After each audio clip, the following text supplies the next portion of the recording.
New developments today in a story we first brought to you here yesterday, centering on a woman named Amanda Collins. She's a rape survivor who pleaded with Colorado state lawmakers to preserve the right of concealed carry, carrying a concealed weapon on college campuses in Colorado, saying being able to do so would have made a difference in her case, in her belief. The Collins story got national attention after state Colorado Senator Evie Hudak told Ms. Collins, quote, that the statistics were really not on her side. Statistics are not on your side. Here's the exchange that started the controversy. I just want to say that actually statistics are not on your side, even if you had had a gun.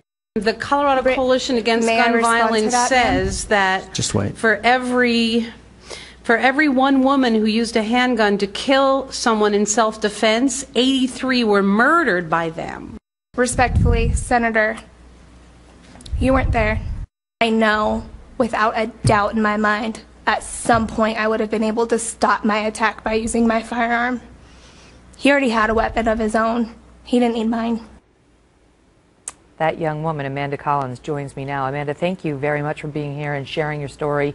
And I don't mean to cause you any additional pain, but could you tell us, to the extent you're comfortable, what happened to you so we can understand why you believe having had a weapon on you may have made a difference? Sure. Well, the brief version is that during my fourth year of college, while I was leaving a night class after taking a midterm, I left and walked to the parking garage where I had parked my vehicle with a group of people because it's ingrained in us and in me that there's safety in numbers. I was the only one who had parked on the ground floor, and so I said goodbye to the group of people I was with, wished them a good week, and went on to my vehicle because I didn't see any immediate threat. But what I didn't see was a man hunched behind a wheel well between a truck and a sedan, and he grabbed me from behind, forced me to the ground, placed a pistol to my temple, clicked the safety off, and then he brutally raped me. Less than 100 feet away from the campus police office on the same ground where they park their cruisers. Oh, my goodness. Unbelievable. And this happened when you were a student at the University of Nevada, Reno, and you actually Correct. did have a permit for concealed carry, but there, like Colorado may potentially make it the law, you were not allowed to bring it on your college campus, and that's why you were giving your testimonial to the lawmakers in Colorado, right? Right, because I was legislated into being a victim. The right for me to say no was taken away from me by them denying me the one tool I had, the one equalizing factor that was available to me I couldn't have. And consequently, this man, after he attacked me, went on to kidnap and rape a second victim, and then he raped and murdered the third. That we know of. This state senator, Evie Hudak, went on, I mean, it's a very long soundbite, we cut a short one, but she went on to lecture you about how you had self-defense training, experience in Taekwondo, but this guy was so large and able to overcome you even with your skills, and so the chances are that if you had a gun, she said, then he would have been able to get it from you and use it against you. I mean, let's just talk, before we get to the substance of that charge, about your reaction to having her lecture you on how things would have gone under various scenarios in her mind. I don't know if it was more victimizing or more patronizing.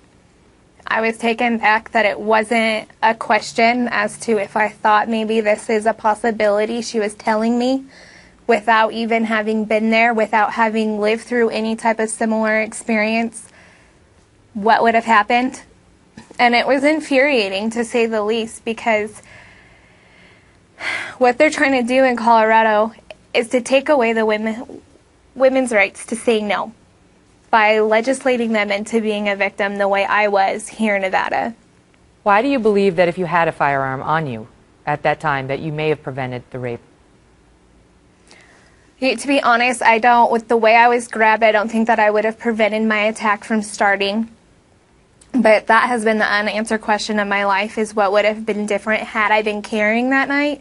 And it's kept me awake countless nights as I've replayed the worst 8 minutes of my life. And I know at some point during my attack, I would have been able to stop my attack in progress. How do you feel about, I mean, and I know to her credit, she did pull you aside after the fact and apologize. She had received a lot of instantaneous, very negative feedback on Facebook and otherwise, calling her shameful, disgraceful, disgusting, and so on. But she did apologize to you. But how do you feel? Because she's not the only one. We saw that Colorado lawmaker Joe Salazar talking about how women who are about to be raped on college campuses, they shouldn't have guns because they may not really know whether they're about to get raped or not. Then he had to come out and apologize. But we're seeing sort of a pattern of these lawmakers who think that they know what it's like to go through what you went through. Well, when she apologized to me, she just said that, you know, she didn't mean to upset me. She didn't mean to offend me. That she actually believes that I would have been the one out of the statistic that she used. That I would have not had my firearm taken away from me because I look like an emotionally and spiritually strong individual. And then she went on further to say that she should have saved her comment for later. She shouldn't have said it right after I had testified. She should have waited until all of testimony was completed. And so I just took it to be that she's not really sorry for what she said. She's just sorry for the flack that she's received from it and the way that it was perceived. And now we're in a situation where Colorado may ban the right of concealed carry on campuses, and at the same time had this advisory out we talked about a while ago, advising potential rape victims to urinate on their attackers, to claim that they were that they had a disease and so on, and would be in a situation where they had no firearm to protect themselves. I know it's a controversial issue. I'll give you the last word. Well, I just would leave with the same question that I've been continuing to ask lawmakers, and actually I asked Senator Hudak in the hall when we were speaking privately, and I asked her, how does rendering me defenseless protect you against a violent crime? And I'll say that she looked at me for about 10 seconds, and her response was, I don't know, but laws have to be made. Amanda Collins, you are clearly a very strong woman, and I commend you on being able to speak about such a horrific ordeal in such an articulate and helpful way, hopefully for other women to be on the lookout and never assume safety even when they think they found it. Thank you so much. Well, thank you for your time.